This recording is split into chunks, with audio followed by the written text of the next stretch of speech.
നമസ്കാരം, സ്വാഗതം സ്പെഷ്യൽ എഡിഷനിലേക്ക്.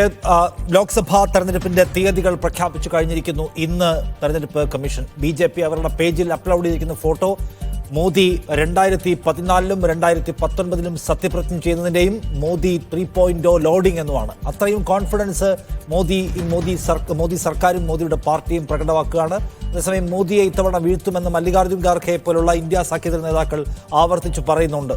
ശശി തരൂർ ഇന്നിപ്പോൾ തിരുവനന്തപുരത്തെ MP മാധ്യമങ്ങളോട് തെരഞ്ഞെടുപ്പ് തീയതികൾ കേട്ട ശേഷം പ്രതികരിക്കവേ പറഞ്ഞത് ജൂൺ 4-ന് വരുന്ന സർക്കാർ ആരുടേതായിരിക്കുമെന്ന കാര്യത്തിൽ ഇപ്പോൾ പറയാനൊന്നും കഴിയില്ല എന്നാണ്. അദ്ദേഹത്തിന് ആ നിലയ്ക്കുള്ള കോൺഫിഡൻസ്, ഖർഗെ പോലുള്ള കോൺഫിഡൻസ് അദ്ദേഹം പങ്കുവെക്കുന്നില്ല. സത്യത്തിൽ ഈ തെരഞ്ഞെടുപ്പിന്റെ അജണ്ട നിശ്ചയിക്കുന്ന ആരാണ്? ഈ തെരഞ്ഞെടുപ്പിൽ ഏതൊക്കെ വിഷയങ്ങൾ ചർച്ചയാകണം, ഏതാണ് കത്തി നിൽക്കേണ്ടത്, ജനങ്ങൾ ഏതിലാണ് എൻഗേജ്ഡ് ആവേണ്ടത് എന്ന് തീരുമാനിക്കുന്നത് ആരാണ്? ജനകീയ പ്രശ്നങ്ങളിലേക്ക് ചർച്ചയെ കൊണ്ടുവരാൻ പ്രതിപക്ഷത്തിന് കഴിഞ്ഞിട്ടുണ്ടോ? വിഭജനാശയങ്ങളിൽ തന്നെ ഇത്തവണയും രാജ്യത്തെ ആകമാനം കുടുക്കിയിടുന്നതിൽ മോദിയുടെ പാർട്ടിയും മോദിയും വിജയിച്ചിട്ടുണ്ടോ? പല ചോദ്യങ്ങൾ ഇവിടെ ഉണ്ട്. ഒപ്പം കേരളത്തിലെ സാഹചര്യവും സവിശേഷമായി പരിശോധിക്കണം. നമ്മളോടൊപ്പം ഈ ചർച്ചയിൽ ഉള്ളത് കോൺഗ്രസിൽ നിന്ന് Shri Jinto John, VK Sanoj DYFI സംസ്ഥാന സെക്രട്ടറി, ശ്രീ ഉല്ലാസ് ബാബു BJP നേതാവ് എന്നിവരാണ്.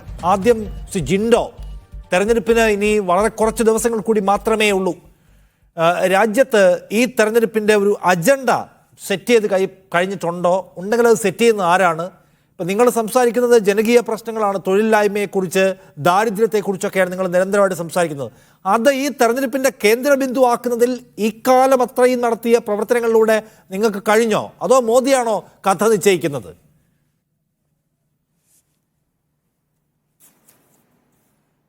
തീർച്ചയായിട്ടും ഇന്ത്യ മുന്നണിക്ക് അത് സാധിച്ചു എന്ന് തന്നെയാണ് നിഷാദ് നമ്മുടെ വിലയിരുത്തൽ. കാരണം അത് മനസ്സിലായതുകൊണ്ടാണ് രാമക്ഷേത്രം ഉദ്ഘാടനം നടത്തിയ ഇന്ത്യയുടെ പ്രധാനമന്ത്രി അത് ആരതി ദൂരദർശനിലൂടെ ഇന്ത്യ മുഴുവൻ പ്രദർശിപ്പിക്കുന്ന, ലൈവായിട്ട് പ്രദർശിപ്പിക്കാൻ തീരുമാനമെടുത്ത മോദി സർക്കാർ. അതിനുശേഷം നിരവധിയായിട്ടുള്ള അത്തരം അഭ്യാസങ്ങളെല്ലാം കഴിഞ്ഞതിന് ശേഷമാണ് CAA പ്രഖ്യാപിക്കുന്നു, CAAയുടെ വകുപ്പും ചട്ടങ്ങളൊക്കെ പ്രഖ്യാപിക്കുന്നു. അത് കഴിയുമ്പോൾ പറയുന്നു 1 ഇന്ത്യ 1 ഇലക്ഷൻ വരണം, 2029 രാംനാഥ് കോവിന്ദ് റിപ്പോർട്ട് സമർപ്പിക്കുന്നു. ഇങ്ങനെ നിരവധിയായിട്ടുള്ള ഇത്തരം ഗിമ്മിക്കുകളൊക്കെ കാണിക്കുന്നതിന് കാരണം പ്രതിപക്ഷം ഇന്ത്യ മുന്നണി മുന്നോട്ട് വയ്ക്കുന്ന ജനങ്ങളുടെ നിത്യനിദാനമായിട്ടുള്ള പ്രശ്നങ്ങളെ അഡ്രസ്സ് ചെയ്യുന്നു.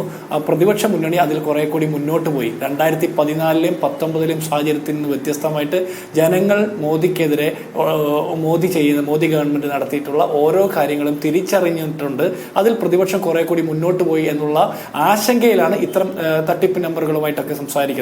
പിന്നെ അവർ 400 സീറ്റ് എന്ന് പറയുമ്പോൾ ഈ 400 സീറ്റിലേക്ക് കടക്കാൻ കഴിയില്ല എന്ന തിരിച്ചറിവിലാണ് MS സ്വാമിനാഥനെ പോലുള്ള ആളുകൾക്കൊക്കെ ഭാരതരത്നം പ്രഖ്യാപിക്കുന്നത്. അങ്ങനെ പ്രഖ്യാപിക്കുമ്പോൾ തന്നെ MS സ്വാമിനാഥൻ കമ്മീഷന്റെ റിപ്പോർട്ട് സർക്കാരിന്റെ മുൻപിലുണ്ട്, അത് നടപ്പാക്കിയില്ല. കർഷകർ ഇന്ത്യയുടെ തെരുവീതികളിൽ സമരം ചെയ്യുന്നു. ആ കർഷകരുടെ വിണ്ടുകീറിയ പാദങ്ങൾക്കടിയിലേക്ക് അവർ ആണി തറച്ച് കൊടുക്കുന്നു, അവർക്ക് ഡ്രോണിലൂടെ അവരെ ആക്രമിക്കുന്നു, ആളുകൾ കൊല്ലപ്പെടുന്ന സാഹചര്യങ്ങൾ ഉണ്ടാകുന്നു. ഇങ്ങനെ നിരവധിയായിട്ടുള്ള പ്രശ്നങ്ങൾ. ന്യൂനപക്ഷങ്ങളെ കുറിച്ചിട്ട് കേരളത്തിൽ വന്ന നരേന്ദ്രമോദി പത്തനംതിട്ടയിൽ പ്രസംഗിക്കുമ്പോഴാണ് മണിപ്പൂർ എന്ന് പറയുന്ന സംസ്ഥാനത്തെ ക്രൈസ്തവ ന്യൂനപക്ഷങ്ങളും ഗോത്രവർഗ്ഗക്കാരും വേട്ടയാടപ്പെടുന്നതും 100 കണക്കിന് ആളുകൾ കൊല്ലപ്പെടുന്നതും 10,000-കണക്കിന് ആളുകൾ പലായനം ചെയ്യപ്പെടുന്ന സാഹചര്യം, ക്രൈസ്തവ മിഷണറിമാരുടെ സ്ഥാപനങ്ങൾ, പള്ളികളൊക്കെ ആക്രമിക്കപ്പെടുന്നതൊക്കെ ഉണ്ടാകുന്നു. അപ്പോൾ ഞാൻ പറയാൻ ഒരുപാട് കാര്യങ്ങളുണ്ട്, പറയാനുള്ള സമയവും ഉണ്ടായിരുന്നു. ഞാൻ ചോദിക്കുന്നത്, നിങ്ങൾ സെറ്റ് ചെയ്യുന്ന അജണ്ടയിലേക്ക് സർക്കാർ വന്നോ? എവിടെ തൊഴിൽ, എവിടെ ദാരിദ്ര്യ നിർമ്മാർജ്ജനം, എവിടെ ജനക്ഷേമ പദ്ധതികൾ എന്ന ചോദ്യം നിങ്ങൾ ഉയർത്തുകയും അതിന് മറുപടി പറയേണ്ട ബാധ്യതയിലേക്ക് മോദിയെയും മോദി ഭരണകൂടത്തെയും സർക്കാരിനെയും കൊണ്ടുവരാൻ കഴിയും വിധത്തിൽ നിങ്ങൾക്ക് സെറ്റ് ചെയ്യാൻ കഴിഞ്ഞോ എന്നാണ് ഞാൻ ചോദിക്കുന്നത്. പറയാൻ ഒരുപാട് കാര്യങ്ങളുണ്ട്. കേന്ദ്രബിന്ദുവാക്കി ഇന്നത്തെ ഒരു ടോക്കിംഗ് പോയിന്റ് ഉയർത്താൻ കഴിഞ്ഞോ? തീർച്ചയായിട്ടും കോൺഗ്രസിന് അല്ലെങ്കിൽ ഇന്ത്യ മുന്നണിയിലെ മറ്റു കക്ഷികൾക്കൊക്കെ അത് സാധിച്ചു എന്നുള്ളതിന്റെ തെളിവ് തന്നെയാണ് ഇവർ മറ്റു പല വിഷയങ്ങളും എടുത്ത് ഉപയോഗിക്കുന്നത്. അതിലൊന്നും സംശയമില്ല. പക്ഷേ ഉത്തരം പറയാൻ സാധിച്ചോ എന്ന് ചോദിച്ചാൽ ഉത്തരം ഒരിക്കലും നരേന്ദ്രമോദി ഇന്ത്യയിലെ ജനങ്ങളോട് പറഞ്ഞിട്ടില്ല. ഒരു പത്രക്കാരനെ പോലെ ലൈവായിട്ട് കണ്ട് സംസാരിച്ചിട്ടില്ല, ഒരു പത്ര റിപ്പോർട്ടറോടും സംസാരിച്ചിട്ടില്ല. ഇന്ത്യയിലെ ഒരു മനുഷ്യനോടും നേരിട്ട് അദ്ദേഹം സംവദിക്കുന്നത്, ലൈവായിട്ട് സംവദിക്കുന്നത് നമ്മൾ കണ്ടിട്ടില്ല. അദ്ദേഹത്തിന്റെ മൻ കി ബാത്ത് മാത്രമേ കേട്ടിട്ടുള്ളൂ. അതുകൊണ്ട് അദ്ദേഹത്തിന്റെ ഭാഗത്ത് ഉത്തരം നേടിയോ എന്ന് ചോദിച്ചാൽ ഉത്തരം നമുക്ക് ഒരിക്കലും കിട്ടിയിട്ടില്ല, ഇനി കിട്ടാനും സാധ്യതയില്ല. പക്ഷേ അദ്ദേഹത്തെ കൊണ്ട് ഉത്തരം പറയിക്കുന്ന രീതിയിൽ ഇന്ത്യയിലെ ജനമനസാക്ഷിയെ ഉണർത്തുന്നതിൽ ഇന്ത്യയിലെ പ്രതിപക്ഷ കക്ഷികൾക്ക് സാധിച്ചിട്ടുണ്ട് എന്ന് തന്നെയാണ് ഞങ്ങളുടെ വിലയിരുത്തൽ. ഓക്കെ, VK സനോജ്, നോക്കൂ, ഇവിടെ നരേന്ദ്രമോദി 3ാമത്തെ ഗവൺമെന്റ് സത്യപ്രതിജ്ഞ ചെയ്യുന്നതിനെ സ്വപ്നം കണ്ടുകൊണ്ട് BJPയുടെ ഒഫീഷ്യൽ പേജിൽ ഒരു പടം അപ്ലോഡ് ചെയ്തിട്ടുണ്ട്. നോക്കൂ, ഏറ്റവും അവസാനത്തെ ഈ ഇലക്ട്രൽ ബോണ്ട് പോലും CPIM അടക്കമൊക്കെ അതിൽ കേസിലെ കക്ഷിയാണല്ലോ. BJP ഒരു ലീഗലൈസ്ഡ് അഴിമതി നടത്തിയെന്ന് ആരോപിക്കാൻ കഴിയുന്ന തരത്തിലുള്ള കൊടിയ കൊള്ളയുടെ വിവരങ്ങളാണ് പുറത്തു വരുന്നത്. പക്ഷേ അതുപോലും BJP സർക്കാരിനെയോ മോദിയെ ഒട്ടും ഡിഫൻസിലാക്കുന്നില്ല. അതൊരു പ്രധാന വിഷയമായിട്ട് ഉയർന്നു വരുന്നില്ല. അവർക്ക് ഏതെങ്കിലും നിലയ്ക്ക് അതിന് മറുപടി പറയേണ്ടി വരുന്നില്ല. സ്വാഭാവികമാണ്, ഇന്ത്യൻ മീഡിയ അടക്കമുള്ള അതിന് ഡൗൺ പ്ലേ എന്നാണ് നമ്മൾ കാണുന്നത്. അതുകൊണ്ട് തന്നെ ഈ തെരഞ്ഞെടുപ്പിൻ്റെ അവസാന മുഹൂർത്തത്തിൽ മോദിയെ പ്രതിരോധത്തിലാക്കുന്നതിൽ, സമ്മർദ്ദത്തിലാക്കുന്നതിൽ, എക്സ്പോസ് ചെയ്യുന്നതിൽ നിങ്ങൾ എന്തുമാത്രം വിജയിച്ചു എന്നാണ് വിചാരിക്കുന്നത്?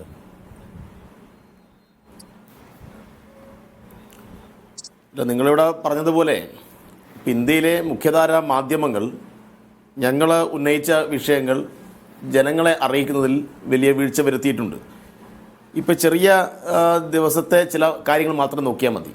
ഇന്നിപ്പോൾ ഇന്ത്യ കണ്ടതിൽ വെച്ച് ഏറ്റവും വലിയ അഴിമതിയാണ് സുപ്രീം കോടതി കയ്യോടെ പൊളിച്ചു കൊടുത്തത്.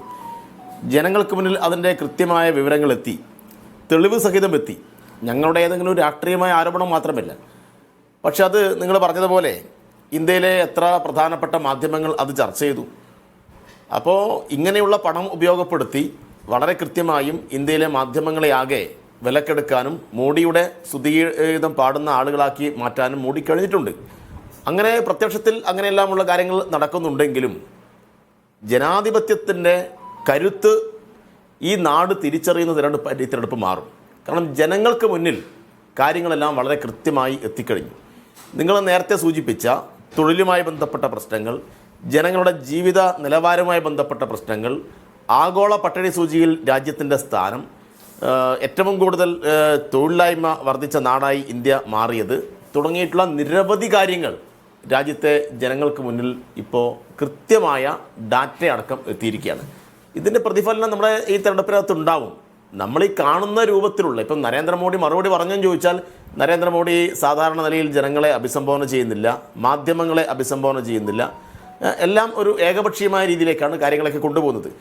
അത് നല്ലതുപോലെ തിരിച്ചറിഞ്ഞു. നിങ്ങൾ ഈ പറയുന്ന നരേന്ദ്രമോദിയെ, ഈ ഭരണ സംവിധാനത്തെ ജനങ്ങൾ തിരിച്ചറിഞ്ഞു എന്നതിൻ്റെ ഏറ്റവും പ്രധാനപ്പെട്ട തെളിവായി ഒരുപാട് കാര്യങ്ങൾ നമ്മുടെ മുമ്പിലുണ്ട്. വിവിധ സംസ്ഥാനങ്ങളിൽ നടന്ന തെരഞ്ഞെടുപ്പിൻ്റെ ഫലങ്ങൾ നോക്കിയാൽ അറിയാൻ വേണ്ടി കഴിയും. നരേന്ദ്രമോദിക്കെതിരായിട്ട് രാജ്യത്തിൻ്റെ വിവിധ ഇടങ്ങളിൽ നടന്നുകൊണ്ടിരിക്കുന്ന സമരങ്ങളുടെ ചിത്രം നോക്കിയാൽ നമുക്ക് കാണാൻ വേണ്ടി കഴിയും. ഇന്ത്യയിലെ പ്രധാനപ്പെട്ട ക്യാമ്പസുകളിൽ നിന്ന് ഉയർന്നു വരുന്ന പ്രതിഷേധങ്ങൾ നമുക്ക് കാണാൻ വേണ്ടി കഴിയും. ഇന്ത്യയിലെ പ്രധാനപ്പെട്ട എഴുത്തുകാരും മുതിർന്ന മാധ്യമപ്രവർത്തകരും ഇവരെ ഭയമില്ലാത്ത മാധ്യമപ്രവർത്തകരൊക്കെ നടത്തിക്കൊണ്ടിരിക്കുന്ന പ്രസ്താവനകൾ നമുക്ക് കാണാൻ വേണ്ടി കഴിയും.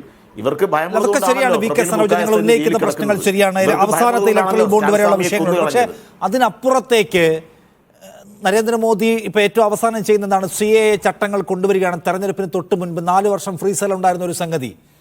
അതിന് തൊട്ടു മുമ്പ് നമ്മൾ കണ്ടതാണ് പണി പൂർത്തിയാകാത്ത രാമക്ഷേത്രത്തിൻ്റെ പ്രാണപ്രതിഷ്ഠ നമ്മൾ കണ്ടതാണ്. അദ്ദേഹം നിരന്തരമായി ഹൈന്ദവ ക്ഷേത്രങ്ങൾ സന്ദർശിച്ചുകൊണ്ട് അതിൻ്റെ ചിത്രങ്ങൾ പുറത്തുവിടും നമ്മൾ കാണുകയാണ്.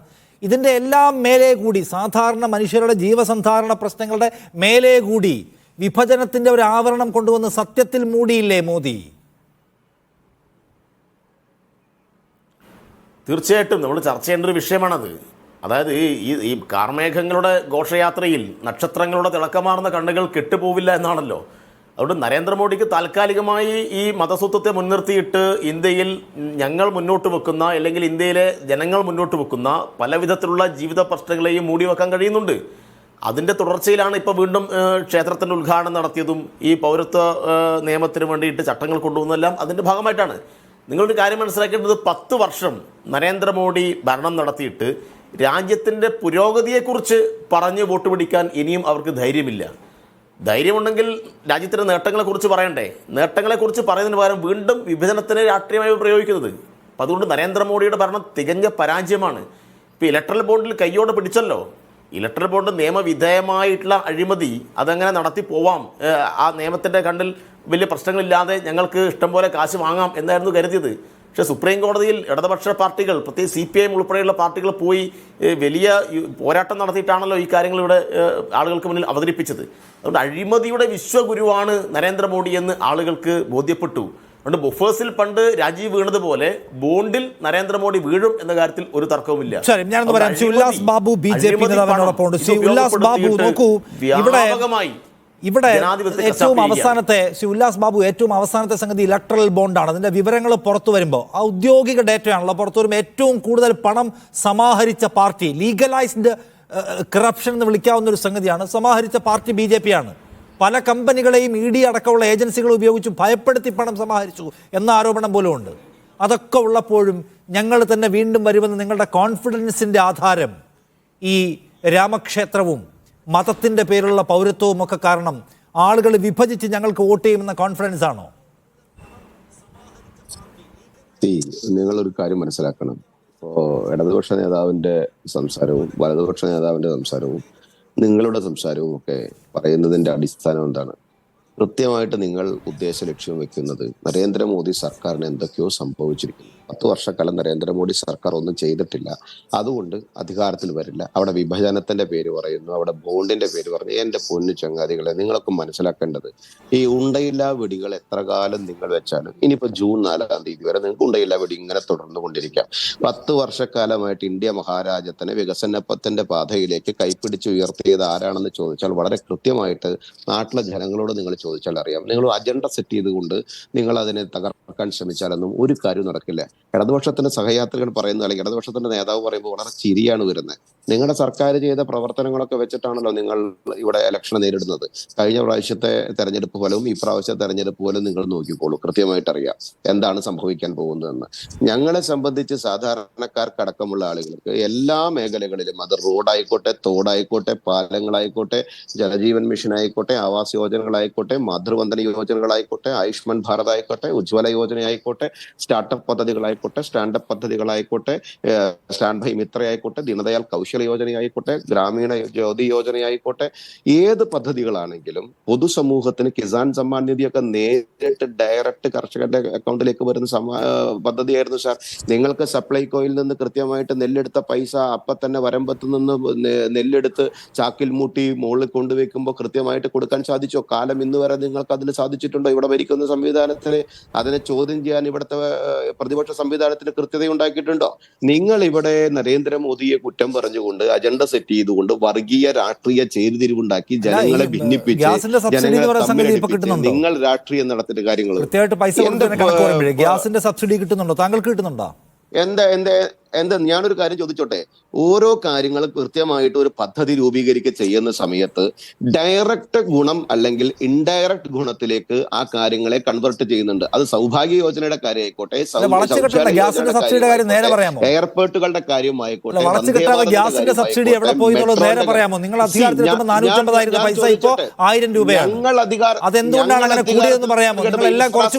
എന്താണ് സാർ ഈ ചോദിച്ച നാവ് കൊണ്ട് ഇന്ത്യയുടെ ഇൻഫ്രാസ്ട്രക്ചർ ഡെവലപ്മെന്റ് വളർന്നതിനെ കുറിച്ച് എന്താ നിങ്ങൾക്ക് പറയാൻ സാധിക്കും? എനിക്ക് ഇൻഫ്രാസ്ട്രക്ചറിനെ കുറിച്ചല്ല ചോദ്യം. എന്റെ ചോദ്യം എനിക്ക് 1000 രൂപ കൊടുത്ത് ഗ്യാസ് കുറ്റി വാങ്ങിയതിനെ കുറിച്ചാണ്. എന്റെ ചോദ്യം 1000 രൂപയ്ക്ക് ഞാൻ ഗ്യാസ് സിലിണ്ടർ വാങ്ങിയതിനെ കുറിച്ചാണ്. നിങ്ങൾ അധികാരത്തിൽ വരുന്നതിന് മുമ്പുള്ള കാലത്ത് 450 രൂപയ്ക്ക് എനിക്കത് കിട്ടിയിരുന്നു. എനിക്ക് കിസാൻ സമ്മാൻ നിധി വേണ്ട, കിട്ടുന്നില്ല. ഞാൻ കർഷകനല്ല, കിസാൻ സമ്മാൻ നിധിയില്ല. എനിക്ക് നിങ്ങൾ അധികാരത്തിൽ വരുമ്പോൾ 450 രൂപ മാത്രം ഉണ്ടായിരുന്ന ഗ്യാസ് സിലിണ്ടർ ഇപ്പോൾ 1000 രൂപയ്ക്ക് കാര്യം പറഞ്ഞു തരാമോ? സ്കിൽ ഡെവലപ്മെന്റിന്റെ ഭാഗമായിട്ട് നിങ്ങൾ കൊടുത്ത പൈസകളെ കുറിച്ച് എന്താ നിങ്ങൾക്ക് ചോദിക്കാൻ സാധിക്കാത്തത്? അതൊന്നും എനിക്കറിയില്ല. ചോദിക്കാൻ സാധിക്കാത്ത നിങ്ങളുടെ മനസ്സിനകത്ത് ബാധിച്ചിട്ടുള്ള ഞാൻ ചോദിക്കുന്നത് എന്റെ കാര്യമാണ്. ഞാൻ എന്റെ പേഴ്സണൽ കാര്യമാണ് ചോദിക്കുന്നത്. ഞാൻ എന്റെ പേഴ്സണൽ കാര്യം ചോദിക്കുന്നത്. അതൊക്കെ പറഞ്ഞു താങ്കൾ, അതൊക്കെ പറഞ്ഞു മീഡിയ വേണ്ട അജണ്ടയൊക്കെ പറഞ്ഞു. ഞാൻ ചോദിക്കുന്നത് ഗ്യാസിന് 1000 രൂപ ആയത് എങ്ങനെയാണ്? 3-ാം തവണ കയറുന്നതിന് അല്ല വന്നോളൂ, അതൊക്കെ നിങ്ങൾ വരുമായിരിക്കും. എന്റെ ചോദ്യം ഗ്യാസിന് 1000 രൂപ ആക്കിയതിനെ കുറിച്ച് വല്ലതും പറയാനുണ്ടോ? ഇടതുപക്ഷത്തിനെ കുറിച്ചും വലതുപക്ഷത്തെ കുറിച്ചും നരേന്ദ്രമോദിയെ കുറിച്ചും ഒക്കെ ഇടതുപക്ഷത്തിനെ കൊണ്ടും വലതുപക്ഷത്തിനെ കൊണ്ടും കൂടി നിങ്ങളും കൂടി അങ്ങ് ചർച്ച ചെയ്തുകൊണ്ട് നരേന്ദ്രമോദി സർക്കാരിനെ ഇപ്പൊ താഴെ ഇറക്കാം, 3-ാം തവണ വരില്ല എന്ന് പറഞ്ഞാൽ അതൊരു കോമഡി ആയിട്ട് മാറുള്ളൂ സർ. നേരത്തെ പറഞ്ഞല്ലോ ഉല്ലാസ് ബാബു, നമ്മൾ കേരളത്തിൽ നിന്ന് മലയാളത്തിലല്ലേ ചർച്ച ചെയ്യുന്നത്? നമ്മൾ കേരളത്തിൽ നിന്ന് മലയാളത്തിലല്ലേ ചർച്ച ചെയ്യുന്നത് അല്ലേ? അതിപ്പോ കേരളത്തിന് പുറത്തേക്കൊന്നും ഗുണപ്പെടാൻ പോകുന്നില്ല. കേരളത്തിൽ ഗുണപ്പെടുമോ ഇല്ലയോ നമുക്ക് കാണാം. കേരളത്തിൽ ഗുണപ്പെടുമോ ഇല്ലയോ നമുക്ക് കാണാം. ആര് കേരളത്തിൽ ഗുണഭോക്താക്കളിലായിട്ടില്ല? നിങ്ങൾക്ക് എന്താ നുണ പറയാൻ ശ്രമിക്കുന്നത്? നിങ്ങൾ ജനങ്ങളിലേക്ക് നിങ്ങൾ തെറ്റിദ്ധാരണാജനകമായിട്ടുള്ള കാര്യങ്ങൾ ഒരു മാധ്യമ പ്രവർത്തകൻ എന്ന രീതിയിൽ നിങ്ങൾ എന്തുകൊണ്ട് പറയുന്നു? ഈ കേരളത്തിനകത്ത് റോഡും തോടും പാലവും ഹൈവേകളും മെട്രോകളും അതുപോലെ തന്നെ വന്ദേ ഭാരത് അടക്കമുള്ള അതുപോലെ തന്നെ സാധാരണക്കാർക്കുള്ള മാതൃവന്ദന യോജന അടക്കമുള്ള എന്റെ സുഹൃത്തെ 2014 ഒറ്റയടിക്കുണ്ടായ രാജ്യമല്ലല്ലോ ഇത്. ഞാൻ ചോദിക്കുന്നത് താങ്കൾ ഈ പ്രസംഗം അവസാനിപ്പിക്കാമോ? നിങ്ങൾ ഈ ബി ജെ പിയുടെ ലീഫ്ലെറ്റ് വായന അവസാനിപ്പിച്ച് കാര്യം പറയാമോ?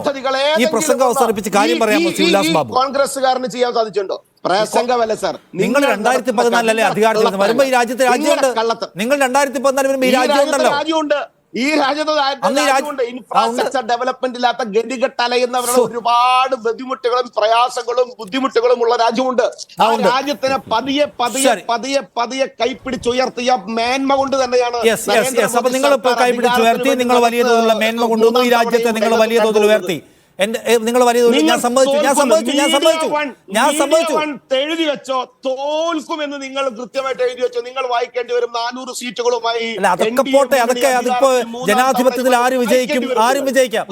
ഞാനിപ്പോ ഒന്നും പറഞ്ഞില്ല, ആര് വിജയിക്കും എന്ന് ഞാൻ പറഞ്ഞില്ല. താങ്കൾ പറഞ്ഞ എല്ലാം ഞാൻ സമ്മതിച്ചു. പക്ഷേ ഞാൻ ചോദിക്കുന്നത് താങ്കൾക്ക് പറ്റുമെങ്കിൽ ഉത്തരം പറ. ഈ സമീപ രാജ്യങ്ങളെ മുഴുവൻ കണക്കെടുത്ത് നോക്കിയിട്ട് ഇവിടെ നമ്മൾ 107 പെട്രോൾ വാങ്ങിക്കേണ്ടി വരുന്നത് എന്തിനാണ്? 1000 ഗ്യാസ് സിലിണ്ടർ വാങ്ങിക്കേണ്ടി വരുന്നത് എന്തിനാണ്? നിങ്ങൾ കയറുമ്പോൾ ഈ വില ഇല്ലല്ലോ. ഞാൻ ചോദിച്ചോട്ടെ, ഈ പെട്രോളിനായാലും ഗ്യാസിനായാലും വില കൂടുന്നതിന്റെ തൊട്ടിപ്പുറത്ത് അതിന്റെ വിഹിതങ്ങൾ കേന്ദ്ര സർക്കാരിനും സംസ്ഥാന സർക്കാരിനും കിട്ടുന്നില്ല സാർ. നിങ്ങൾ പ്രസംഗം എന്ന് പറഞ്ഞ് എന്നെ പുച്ഛിച്ച് കളിയാക്കിയില്ലേ? നിങ്ങൾ ചോദിക്കുന്ന ചോദ്യങ്ങൾ ഇടയിൽ ചോദിക്കുമ്പോൾ കേന്ദ്ര സർക്കാർ എക്സൈസ് ഡ്യൂട്ടി കൂട്ടുന്നതുകൊണ്ടല്ലേ സാർ വില കൂടുന്നത്? സാർ ഞാൻ ചോദിക്കട്ടെ, കേരളത്തിന് അതിന്റെ വിഹിതം കേടിച്ചിട്ട് നിങ്ങൾ കേരളത്തിന്റെ കാര്യം ഞാൻ ചോദിച്ചില്ല. നിങ്ങൾ വിചാരിച്ചാൽ എല്ലാം കുറയ്ക്കാൻ പറ്റും. ഒരു ചോദിക്കേ, 2 ഉറുപ്പിക സെസ് കൂടുതൽ കൂട്ടിയിട്ട് ക്ഷേമ പെൻഷൻ കൊടുക്കാമെന്ന് പറഞ്ഞ പറ്റിച്ച, ചതിച്ച, വഞ്ചിച്ച ആ രാഷ്ട്രീയ സംഘടനയുടെ പ്രതിനിധി തൊട്ടപ്പുറത്ത് ഇരിക്കുക. നിങ്ങൾ ഏർപ്പെടുത്തിയ സെസ്സിന്റെ കണക്കെന്ന് പറ. നിങ്ങൾ ഏർപ്പെടുത്തിയ സെസ്സിന്റെയും നിങ്ങൾ ഏർപ്പെടുത്തിയ എക്സൈസ് ഡ്യൂട്ടിയുടെയും കണക്കൂടെ പറ. ഭാരതീയ ജനതാ പാർട്ടിയുടെ വ്യക്തികൾ ഭരിക്കുന്ന എല്ലാ സംസ്ഥാനങ്ങളിലും 10 രൂപയും 20 രൂപയും അടക്കം കുറച്ചപ്പോ ഈ കേരളം എന്താണ് സാർ മുഖം തിരിച്ചു മാറുന്നത്? നിങ്ങൾക്ക് എന്താ ചോദിക്കാൻ പറ്റുന്നില്ല? കേന്ദ്ര സർക്കാർ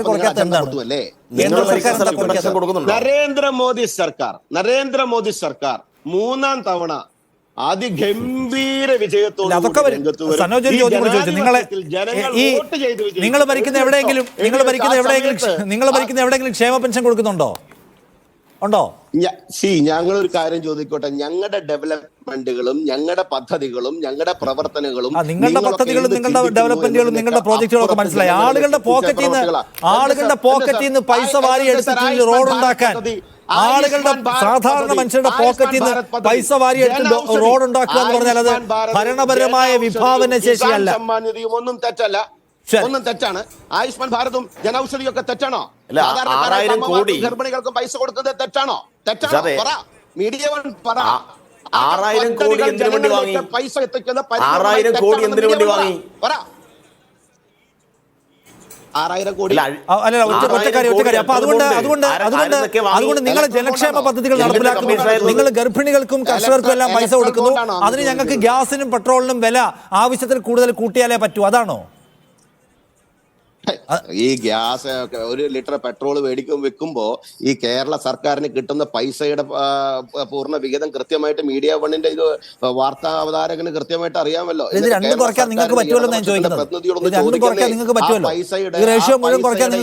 ഗുണമാണ് ഇവിടെ കാര്യങ്ങൾ ചെയ്തിരിക്കുന്നത്.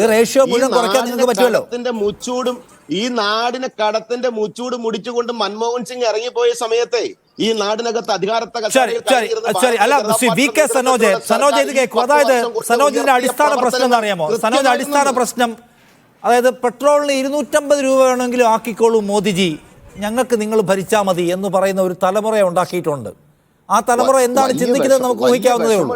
ബേസിക് ഇഷ്യൂ അതാണ്. അതിന് മേലെ ഇവിടെ സഞ്ചരിക്കാൻ നിങ്ങൾക്ക് പാടാണ് സനോജ്. 16 സീറ്റിൽ മത്സരിക്കണ സനോജിനോടൊന്ന് ഇല്ല, അതാണ് നമ്മൾ ചർച്ച ചെയ്യുന്നത്. നമ്മുടെ രാജ്യത്തെ മതപരമായി ഭിന്നിപ്പിക്കുന്നു. ആളുകൾക്കിടയിൽ വംശീയതയും മതവിദ്വേഷവും ഒക്കെ കുത്തിവെച്ചിട്ട് ഒരു വലിയ നിലയിൽ ഇവർ പ്രചരണം നടത്തിക്കൊണ്ടിരിക്കുകയാണ്. അതാണ് ഞാൻ നേരത്തെ പറഞ്ഞത്. 10 കൊല്ലത്തെ ഭരണനേട്ടം പറയുന്നതിന് പകരം ശ്രീരാമന്റെ പേര് ഇവർ വീണ്ടും പറയുന്നു. മറ്റേ താജ്മഹൽ പൊളിക്കുമെന്ന് പറയുന്നു. ഇന്ന് ഗ്യാൻവാപ്പിയിൽ അവിടെ പള്ളി ഇത് പൊളിക്കുമെന്ന് പറയുന്നു, മറ്റേ മധുരയിൽ വീണ്ടും അവിടെ പ്രതിഷ്ഠ നടത്തുമെന്ന് പറയുന്നു. ഇതല്ലേ ഇവർ പറയുന്നത്? യഥാർത്ഥത്തിൽ മനുഷ്യൻ്റെ ജീവിത പ്രശ്നവുമായി ബന്ധപ്പെട്ട കാര്യത്തിനകത്ത് ഇവർ അഭിപ്രായം പറയുന്നുണ്ട്. ഇവർ നോക്കി എന്ത് തട്ടിപ്പ ഇവർ നേരത്തെ എന്താ പറഞ്ഞത്? സ്വിസ് ബാങ്കിൽ കള്ളപ്പണം ഒരുപാട് നിക്ഷേപിച്ചിട്ടുണ്ടല്ലേ? ഇവർ പറഞ്ഞതല്ലേ, പ്രസംഗിച്ചല്ലേ? അതുകൊണ്ട് നിങ്ങളുടെ എല്ലാം അക്കൗണ്ടിലേക്ക് 15 ലക്ഷം രൂപ വരും. ഈ രാജ്യത്തെ പൗരന്മാരെ പറ്റിച്ചിട്ടല്ലേ ഇവർ വന്നത്? പറയട്ടെ 15 ലക്ഷം കൊടുത്തോ? നിങ്ങൾ 15 ലക്ഷം കൊടുത്തോ? നിങ്ങളുടെ കെ സുരേന്ദ്രനല്ലേ ടി വി ചർച്ച ചെയ്തിട്ട് പറഞ്ഞ 50 രൂപക്ക് പെട്രോൾ കൊടുക്കുമെന്ന്? 50 രൂപക്ക് പെട്രോൾ കൊടുത്തോ? 50 രൂപക്ക് പെട്രോൾ കൊടുത്തോ? നിങ്ങളല്ലേ തിരുവനന്തപുരം നഗരത്തിൽ കാളവണ്ടി യാത്ര നടത്തിയിട്ട് പെട്രോളിന്റെ വിലവർദ്ധനവിനെതിരായിട്ട് വലിയ അഭ്യാസം നടത്തിയത്? അന്നെന്താ അവിടെ പ്രസംഗിച്ചത്? നിങ്ങളുടെ ശോഭാ സുരേന്ദ്രൻ, നിങ്ങളുടെ MT രമേശ്, നിങ്ങളുടെ വി മുരളീധരൻ, നിങ്ങളുടെ കെ സുരേന്ദ്രൻ എന്താ അവിടെ പ്രസംഗിച്ചത്? അവിടെ പ്രസംഗിച്ചു 50 രൂപക്ക് പെട്രോൾ കൊടുക്കുമെന്ന്. 50 രൂപക്ക് പെട്രോളും ഇല്ല, 15 ലക്ഷം അക്കൗണ്ടിലും ഇല്ല. ഈ നാട്ടിലെ ചെറുപ്പക്കാർക്ക് കിട്ടേണ്ട തൊഴിലവസരങ്ങൾ പൂർണ്ണമായും നിങ്ങൾ ഇല്ലാതാക്കുകയും ചെയ്ത്. നിങ്ങൾ നോക്കിയേ, BSNL നേരത്തെ രാജ്യത്ത് 3.5 ലക്ഷം ആളുകൾക്ക് തൊഴിൽ ചെയ്യാനുള്ള അവസരമുണ്ടായിരുന്നു. BSNL എന്ന് പറയുന്ന സ്ഥാപനത്തിൽ ഇപ്പോൾ ആകെ 60,000 തൊഴിലാളികളേ ഉള്ളൂ, 60,000 ജീവനക്കാരേ ഉള്ളൂ. ബാക്കി എന്തായിപ്പോയി? യഥാർത്ഥത്തിൽ ലാൻഡ് ഫോൺ കണക്ഷൻ മാത്രമുള്ള കാലത്ത് 3.5 ലക്ഷം. ഇന്നിപ്പോ കോടാനുകോടി മനുഷ്യരുടെ കയ്യിൽ മൊബൈൽ ഫോൺ ഉണ്ട്. തൊഴിലുണ്ടോ? തിരുവനന്തപുരം അന്താരാഷ്ട്ര വിമാനത്താവളത്തിൽ ഇനി മെറിറ്റും സാമൂഹ്യനീതിയും അനുസരിച്ച് ആരെങ്കിലും നിയമിക്കുമോ? അദാനി നിയമിക്കും. എല്ലാ കാര്യങ്ങളും നിങ്ങൾ സർവീസ് തന്നെ വേറെ മുതലാളിക്ക് കൊടുത്തു. KSRTC നഷ്ടത്തിലെല്ലാം ചോദിക്കുകയാണ് BJP പാനലിസ്റ്റ്. KSRTC നഷ്ടത്തിലെല്ലാം ചോദിക്കുന്ന BJP പാനലിസ്റ്റ് എയർ ഇന്ത്യ വിറ്റ് തുലച്ചതിനെ കുറിച്ച് KSRTC സ്വകാര്യ മേഖല കൊടുത്തിട്ടില്ല. KSRTC ഇന്നും സർക്കാരിന്റെ ഉടമസ്ഥതയിലാണ്, സ്വകാര്യ മേഖലയിൽ കൊടുത്തിട്ടില്ല.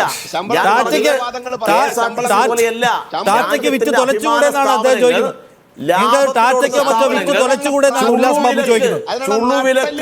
കോർപ്പറേറ്റുകളെ ഏൽപ്പിച്ചിട്ട് അതിന്റെ കമ്മീഷൻ വാങ്ങുന്നില്ലേ? അതിന്റെ കമ്മീഷൻ വാങ്ങിയില്ലേ?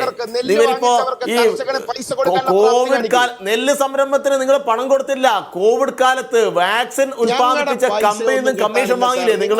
ഈ പുതിയ ഇത് വന്നല്ലോ, ED പറഞ്ഞു വിട്ട് ഭയപ്പെടുത്തിയിട്ട് കമ്മീഷൻ വാങ്ങിക്കുക. ആ പണം ഉപയോഗപ്പെടുത്തിയിട്ട് MLA-മാരെ MP-മാരെ വിലക്കെടുക്കലേ നിങ്ങൾ ചെയ്യുന്നത്. രാജ്യത്തുടനീളം ജനാധിപത്യത്തിന്റെ ഘാതകരല്ലേ നിങ്ങൾ? ജനാധിപത്യം അട്ടിമറിക്കലേ നിങ്ങൾ അല്ലേ?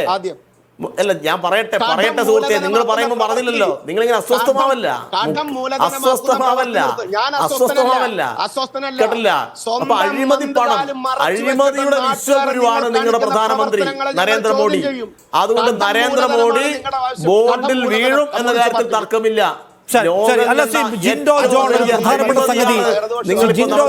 പ്രധാനപ്പെട്ട സംഗതി ഈ പറയുന്ന ഇലക്ട്രൽ ബോണ്ടാണ്. കാരണം 2014 നരേന്ദ്രമോദി വലിയ തോതിലുള്ള വികാരാവേശം രാജ്യത്തെ ഇന്ത്യൻ മിഡിൽ ക്ലാസിനിടയിൽ നരേന്ദ്രമോദി ഉണ്ടാക്കിയത് ഇതാ UPA സെക്കൻഡ് ഒരു അഴിമതി ഭരണകൂടമാണ് എന്ന് പറഞ്ഞുകൊണ്ടാണ്.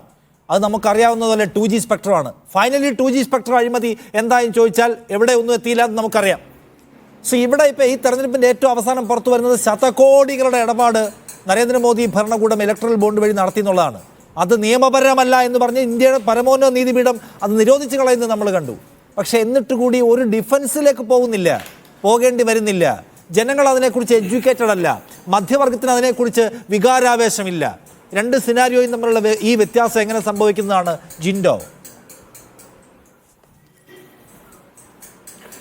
അല്ല നിഷാദെ, ഇവിടെ ഇലക്ട്രൽ ബോണ്ടുമായി ബന്ധപ്പെട്ട് അഴിമതി നടന്നിട്ടുണ്ടെന്ന് എല്ലാ ആളുകൾക്കും ബോധ്യമുള്ളതാണ്. പക്ഷെ അതൊരു വലിയ ചർച്ചയാകാത്തത് താങ്കൾ തന്നെ സൂചിപ്പിച്ച 2G സ്പെക്ട്രം അത് എങ്ങനെയാണ് ഒരു അഴിമതി ആരോപണമായിട്ട് ഉയർന്നു വരുന്നത്?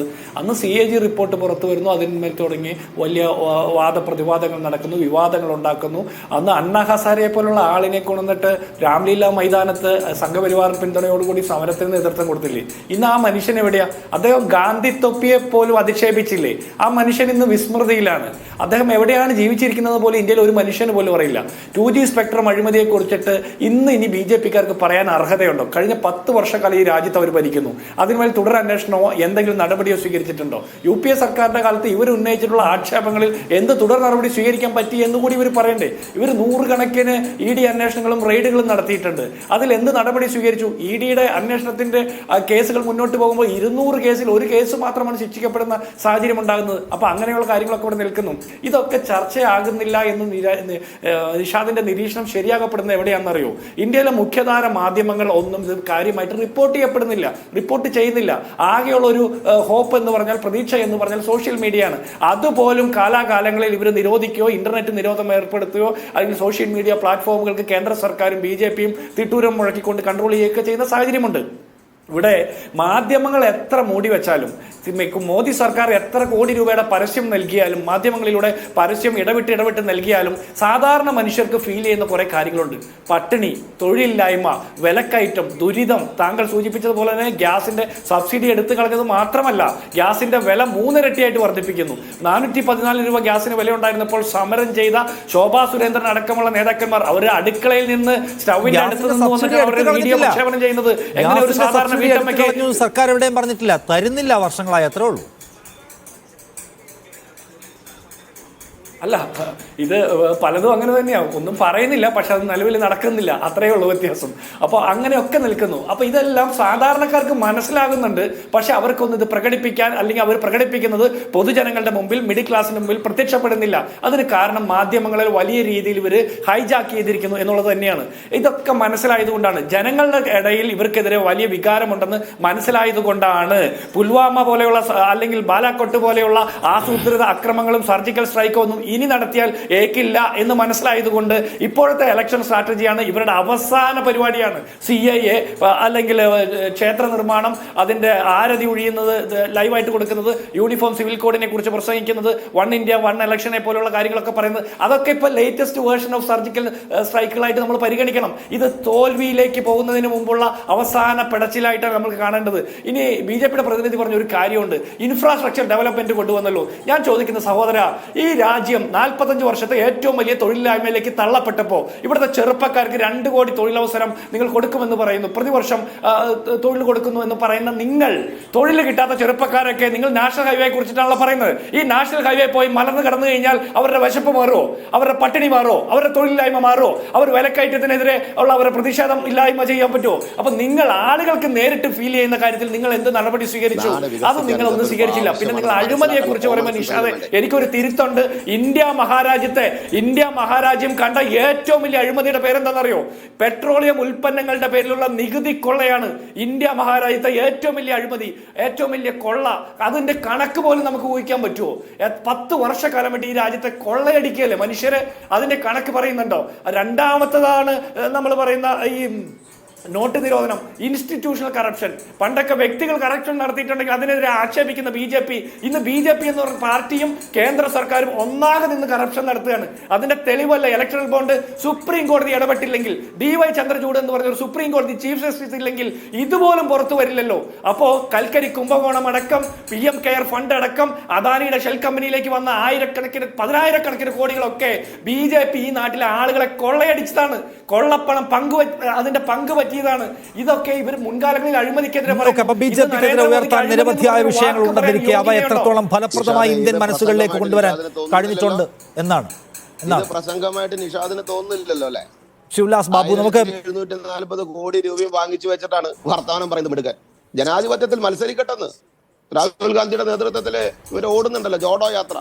ശരി, വാങ്ങിച്ചു വെച്ച പൈസയുടെ അപ്പുറത്തെ കണക്ക് പറയുമ്പോൾ നിങ്ങൾ എത്ര വാങ്ങിച്ചു?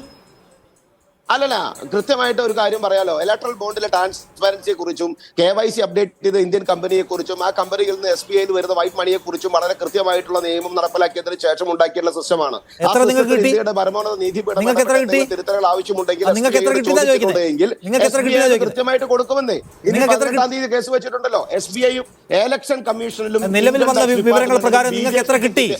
BJP-ക്ക് കിട്ടിയ പൈസ കൃത്യമായിട്ട് ഇലക്ഷൻ കമ്മീഷന്റെ അടുത്തും അതുപോലെ തന്നെ income tax department public document ആണ് ഇപ്പോ.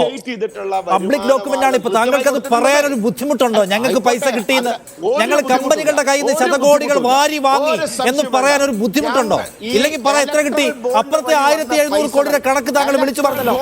അപ്പുറത്തെ 1700 കോടിയുടെ കണക്ക് വിളിച്ചു പറഞ്ഞല്ലോ. ധൈര്യം ഉണ്ടെങ്കിൽ പറ, നിങ്ങൾക്ക് എത്ര കാശ് കിട്ടി? 4870 കോടി രൂപ ഇതര രാഷ്ട്രീയ സംഘടനകൾ വാങ്ങിച്ചു വെച്ചിട്ടുണ്ട്. നിങ്ങൾക്ക് എത്ര കിട്ടി? നിങ്ങൾക്ക് എത്ര കിട്ടി? CPM കിട്ടിയിട്ടില്ല. നിങ്ങൾക്ക് എത്ര കിട്ടി? CPM കിട്ടിയില്ലെന്ന് നിങ്ങളുടെ അറിവ് കുറവാണ്. DMK എന്ന് പറയപ്പെടുന്ന പാർട്ടിയിൽ നിന്ന് 20 കോടി രൂപ കൈപ്പറ്റി എന്ന് CPM ആളുകൾ തന്നെ സമ്മതിക്കുമ്പോൾ നിഷാദിന് അത് സമ്മതിക്കാനുള്ള അറിവ് കുറവ്. എന്റെ അറിവ് കുറവ്. നിങ്ങൾക്ക് എത്ര കിട്ടി? ഞങ്ങൾക്ക് കിട്ടിയ എല്ലാ പൈസയും എല്ലാം നല്ല നിങ്ങൾക്ക് പറയാനൊരു ധൈര്യക്കുറവുണ്ട്. ജനങ്ങളുടെ മുമ്പിൽ ഇരുന്ന് ഞങ്ങളാണ് ഏറ്റവും കൂടുതൽ വാരി വലിച്ചെടുത്തത് എന്ന് പറയാനുള്ള ധൈര്യക്കുറവുണ്ട്, നാണക്കേടുണ്ട്. അത് പറ. ഞങ്ങളാണ് ഏറ്റവും കൂടുതൽ വാരിയെടുത്തത് എന്ന് പറയാനുള്ള നാണക്കേടുണ്ട്. ശ്രീ ഉല്ലാസ് ബാബു, താങ്കൾക്ക് DMKയുടെ കണക്കുണ്ട്, CPMന് DMK കൊടുത്ത 20 കോടിയുടെ കണക്കുണ്ട്, കോൺഗ്രസിന് കിട്ടിയ 1700 കോടിയുടെ കണക്കുണ്ട്. ഞങ്ങൾക്ക് ഞങ്ങളുടെ മോദിജിക്ക് കിട്ടിയത് എത്ര കോടിയാണ് എന്ന് പറ. 800 ചില്ലറ കോടി ഞങ്ങൾക്ക് കിട്ടിയ പൈസ എത്ര കോടിയാണെങ്കിലും അതിന്റെ കണക്ക് കൃത്യമായിട്ട്. ശരി, ഞാൻ ഇടവേളയിലേക്ക് പോകണം. വേഗം പറയാം. BJP പ്രതിനിധിക്ക് അവർക്ക് കിട്ടിയ പൈസ, നിങ്ങൾക്ക് കിട്ടിയ കാശ് എത്രയാണെന്ന് ലോകത്തെല്ലാവർക്കും അറിയാം. പക്ഷെ നിങ്ങൾക്കത് പറയാനുള്ള നാണക്കേട്, നിങ്ങൾക്കത് പറയാനുള്ള പരിമിതി ഞാനത് മനസ്സിലാക്കുന്നു. ഒരു ബ്രേക്ക്. കേരളത്തിലെ സിറ്റുവേഷൻ എന്താണെന്ന് നമുക്ക് സംസാരിക്കാം. ഉല്ലാസ് ബാബു, നമ്മൾ കേരളത്തിലേക്ക് വന്നാൽ BJPയെ സംബന്ധിച്ച് അത്രയും ശുഭകരമായ ഒരു സംസ്ഥാനമല്ല കേരളം. പക്ഷെ ഇത്തവണ കേരളത്തിൽ വലിയ പ്രതീക്ഷകളോടെ BJP കാര്യങ്ങൾ നീക്കുന്നുണ്ട്. പ്രധാനമന്ത്രി മോദി തന്നെ പലകുറി കേരളത്തിൽ വന്നു. അതിൽ തന്നെ അദ്ദേഹം തൃശ്ശൂരിൽ ഫോക്കസ് ചെയ്യുന്നത് നമ്മൾ കണ്ടതാണ്. അപ്പോൾ ഇത്തവണ പാർലമെന്റിൽ ഒരു നമ്പർ കേരളത്തിൽ നിന്ന് ഉണ്ടാക്കാമെന്ന് BJPക്ക് നല്ല വിശ്വാസമുള്ളത് പോലെയാണ് പുറത്തു നോക്കുമ്പോൾ തോന്നുന്നത്. നിങ്ങളുടെ ഒരു കോൺഫിഡൻസ് എന്താണ്? അവിടെയും നിഷാദിന് തെറ്റി. പാർലമെന്റിലേക്ക് ഒരു വിജയം എന്നുള്ള ശൈലിയിൽ നിഷാദ് പറഞ്ഞു, അത് തെറ്റാണ്. പാർലമെന്റിലേക്ക് നരേന്ദ്രമോദി, ഞങ്ങളുടെ ആദരണീയനായിട്ടുള്ള പ്രധാനമന്ത്രി, പത്തനംതിട്ടയിൽ സംസാരിച്ചപ്പോഴും തിരുവനന്തപുരത്ത് സംസാരിച്ചപ്പോഴും ഒക്കെ കൃത്യമായി പറഞ്ഞിട്ടുണ്ട്. അതായത് ഇത്തവണത്തെ തെരഞ്ഞെടുപ്പിൽ കേരളത്തിൽ നിന്ന് കൃത്യമായിട്ടുള്ള സംഖ്യ ഡൽഹിയിലേക്ക് MP-മാരായി ജയിച്ചുകൊണ്ട് മുന്നോട്ട് പോകും. ഒരു സംശയവും വേണ്ട. ജനാധിപത്യത്തെ കുറിച്ചൊക്കെ പറയുമ്പോൾ നിങ്ങളൊരു കാര്യം മനസ്സിലാക്കണം. ഈ ജനാധിപത്യ ഇന്ത്യയിൽ തന്നെയാണ് 10 വർഷക്കാലമായി നരേന്ദ്രമോദി സർക്കാർ ഭരിച്ചുകൊണ്ടിരിക്കുന്നത്. കേരളത്തിൽ നിന്ന് അതിലൊരു പങ്കാളിത്തം ഈ 10 വർഷമായിട്ട് MP എന്ന രീതിയിൽ തെരഞ്ഞെടുക്കപ്പെട്ട MP-മാർ ഉണ്ടായിരുന്നിട്ടില്ല. സ്ത്രീ സംഗമങ്ങളടക്കം നടത്തിയ സമയത്ത് നിങ്ങൾക്കറിയാം. ഞങ്ങൾ പാസ്സാക്കിയിട്ടുള്ള ബില്ലുകളുടെ ഓരോ പ്രവർത്തികളും നിങ്ങൾക്കറിയാം. ഈ നാട് നിങ്ങൾ എങ്ങനെയൊക്കെ ചർച്ച ചെയ്താലും ഇടതുപക്ഷവും വലതുപക്ഷവും ഒരുപാട്, അത് എനിക്ക് അവരോട് വിരോധമില്ല. കാരണം അവരൊരിക്കലും ഞങ്ങൾ ജയിക്കുമെന്ന് പറയില്ലല്ലോ. ഇടതുപക്ഷക്കാരൻ ഒരുപാട് കാര്യങ്ങൾ നിരത്തും അവർ ജയിക്കുമെന്ന് പറയും, വലതുപക്ഷം ഒരുപാട് കാര്യങ്ങൾ നിരത്തും അവർ ജയിക്കുമെന്ന് പറയും. ഞങ്ങൾ ഒരു കാര്യം വളരെ നിസ്സംശയം പറയാം. ഈ കേരളത്തിൽ നിന്ന് തെരഞ്ഞെടുക്കപ്പെട്ട MP-മാർ ഡൽഹിയിലേക്ക് പോകുമെന്നുള്ളത് നിസ്സംശയം പറയാം. നിഷാദ് അടക്കമുള്ളവർ പറഞ്ഞൊരു ചർച്ചയുണ്ടല്ലോ, KC വേണുഗോപാൽ രാജ്യസഭയിൽ ഒരു സീറ്റ് BJPക്ക് അധികമായി കൊടുക്കാൻ നിൽക്കുന്ന പ്രവൃത്തി എന്നൊക്കെ പറഞ്ഞ് നിങ്ങൾ തുടങ്ങി വെച്ചിട്ടുള്ള ഒരു ചർച്ചയുണ്ടായിരുന്നല്ലോ. അവിടെ നിന്ന് തന്നെ നിങ്ങളുടെ അജണ്ട കൃത്യമാണ്. അവിടെ നിങ്ങൾ എന്താ പറഞ്ഞത്? KC വേണുഗോപാൽ ജയിക്കും, ഇടതുപക്ഷം തോൽക്കുമെന്ന് നിങ്ങൾ തന്നെ നിശ്ചയിച്ചു വെച്ചില്ലേ? ഈ 2.5 വർഷം കഴിഞ്ഞ KC വേണുഗോപാല് സമയം കഴിയുമ്പോൾ രാജസ്ഥാനിൽ നിന്ന് വീണ്ടും MP ആവാൻ സാധിക്കുമോ? അപ്പൊ നിങ്ങളൊക്കെ ഇതിനെ കൃത്യമായിട്ടൊരു അജണ്ട സെറ്റ് ചെയ്യണം. ഏത് അജണ്ടകൾ ഉണ്ടെങ്കിലും ജനങ്ങളുടെ മുമ്പിലാണ് സാർ കാര്യങ്ങൾ ഇരിക്കുന്നത്. ജനങ്ങൾ BJP MP-മാരെ തെരഞ്ഞെടുക്കും. ആ തെരഞ്ഞെടുക്കുന്ന ഒരു വലിയ വർഷമായിരിക്കും 2024 എന്ന് പറയപ്പെടുന്നത്. ആ ജൂൺ 3 തിരുവനന്തപുരത്ത് നിന്ന് രാജീവ് ചന്ദ്രശേഖരൻ, പത്തനംതിട്ടയിൽ നിന്ന് അനിൽ ആന്റണി, തൃശ്ശൂരിൽ നിന്ന് സുരേഷ് ഗോപി എന്നിവരെയാണ് നിങ്ങൾ എഴുതി വെച്ചിരിക്കുന്നത് തോന്നുന്നു.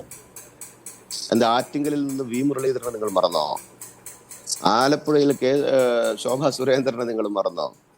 എല്ലാവരും മത്സരിക്കുന്നത് ജയിക്കാൻ വേണ്ടി തന്നെയാണ്. കൃത്യമായിട്ടുള്ള വികസന അജണ്ട മുന്നിൽ നിർത്തിക്കൊണ്ട്, വർഗീയതയും മറ്റുള്ള പരിപാടികളൊന്നല്ല, വികസന അജണ്ട മുന്നിൽ നിർത്തിക്കൊണ്ട് മോദിയുടെ ഗ്യാരണ്ടി പുതിയ കേരളം എന്ന മുദ്രാവാക്യം ഉന്നയിച്ചുകൊണ്ട് തന്നെ ഞങ്ങൾ 100% തെരഞ്ഞെടുപ്പിനെ ആത്മാർത്ഥതയോടുകൂടി ജനങ്ങളുടെ മുമ്പിൽ ജനകീയ സദസ്സിലേക്ക് ഞങ്ങൾ ഇറങ്ങുന്നു. ആ താങ്കളുടെ ആത്മവിശ്വാസത്തെ ഞാൻ റെസ്പെക്ട് ചെയ്യുന്നു. VK സനോജ്, എന്താണ് കേരളത്തിന്റെ അജണ്ട ഈ തെരഞ്ഞെടുപ്പിൽ?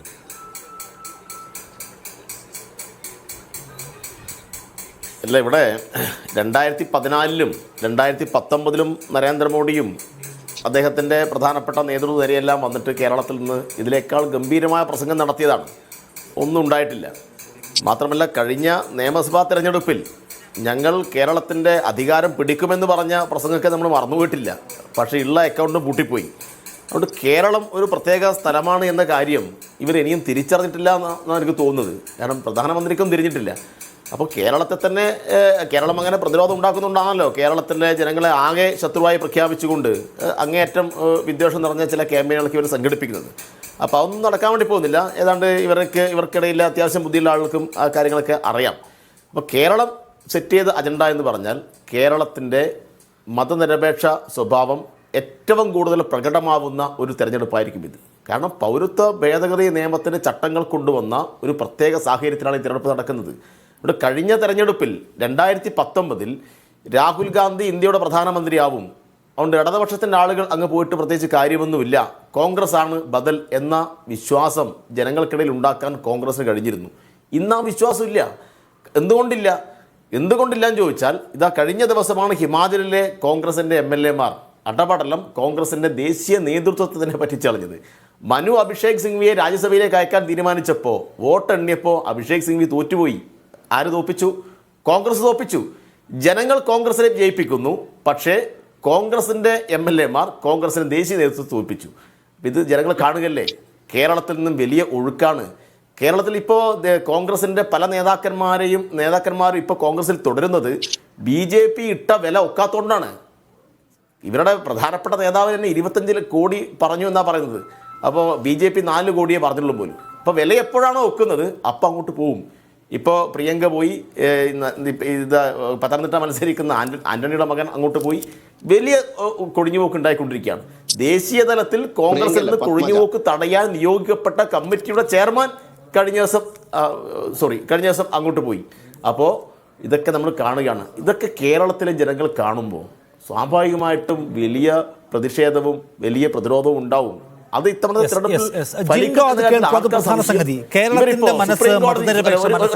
ഒറ്റ കാര്യം കൂടി നിഷാദേ, കേരളത്തെ തകർക്കാൻ വേണ്ടി കേന്ദ്ര ഗവൺമെൻറ് ഫണ്ട് നിഷേധിക്കുന്നു, നികുതി വിഹിതം കുറക്കുന്നു, വായ്പാ അനുമതി നിഷേധിക്കുന്നു. ഞങ്ങൾ ഈ കാര്യം പറഞ്ഞപ്പോൾ കേരളത്തിൻ്റെ പ്രതിപക്ഷം അതിനോട് സഹകരിച്ചില്ല. ഒടുവിൽ സുപ്രീം കോടതിക്ക് പറയേണ്ടി വരുന്നു, വായ്പ എടുക്കാനുള്ള അനുവാദം കൊടുക്കണം, കേരളത്തിന് വേണ്ടി പ്രത്യേക പാക്കേജ് നടപ്പാക്കണം. സുപ്രീം കോടതി വിധി സുരേന്ദ്രനുള്ളതാക്കിയത് മാത്രമല്ല, VD സതീശനും ചെന്നിത്തലക്കും സുധാകരനും കോൺഗ്രസിന് നേതൃത്വത്തിന് കിട്ടിയ അടിയാണ്. അപ്പോൾ ഇതൊക്കെ ജനങ്ങൾ കാണുന്നില്ലേ? കേരളത്തോട് ഇത്രമാത്രം വിദ്വേഷം നിറഞ്ഞ നിലയിൽ പെരുമാറുന്ന കേന്ദ്ര ഗവൺമെന്റിനെ എല്ലാ നിലയിലും ഇവർ സഹായിക്കുന്ന ചിത്രം ഒരു ദേശീയ തെരഞ്ഞെടുപ്പിൽ മതനിരപേക്ഷമായി ചിന്തിക്കുന്നു, വർഗീയതക്കെതിരാണ് അതിന്റെ പൊതു മനസ്സ്. ആരാണ് വർഗീയതയുടെ എതിർപക്ഷത്തെ ഏറ്റവും നന്നായി നിലയുറപ്പിക്കുന്നത് അവരോടൊപ്പം നിൽക്കാനാണ് ജനങ്ങൾ ആഗ്രഹിക്കുന്നത്. ഇവിടെ അത് ചർച്ചയാവുന്ന സന്ദർഭത്തിൽ 2019 ഉണ്ടായതുപോലെ ഒരു ഒഴുക്കുണ്ടാകുമെന്ന് നിങ്ങൾ ശരിക്കും വിചാരിക്കുന്നുണ്ടോ? അന്നത്തെ സാഹചര്യം അല്ല ഇന്നുള്ളത്. അത് മാത്രമല്ല, ഇപ്പോൾ CAA ഒരു പ്രധാനപ്പെട്ട വിഷയമാണെങ്കിൽ CAA വിഷയത്തിൽ ഒരു അക്ഷരം രാഹുൽ ഗാന്ധി മിണ്ടിയിട്ടുണ്ടെന്ന് എനിക്ക് ഓർമ്മയിൽ കിട്ടുന്നില്ല. ഉണ്ടെങ്കിൽ താങ്കൾ തിരുത്തിക്കോളൂ. മല്ലികാർജ്ജുൻ ഖാർഗെ ഒരു സ്റ്റേറ്റ്മെന്റ് ആ കാര്യത്തിൽ ട്വീറ്റ് ചെയ്തതായിട്ടോ മറ്റോ കണ്ടിട്ടില്ല. കോൺഗ്രസിന്റെ ദേശീയ നേതൃത്വം തന്ത്രപരമായ മൗനം അവലംബിക്കുകയാണ് എന്ന് മലയാളി മനസ്സിലാക്കി കഴിഞ്ഞിട്ടുണ്ടല്ലോ. അവിടെ നിങ്ങളൊന്ന് ബുദ്ധിമുട്ടുമോ?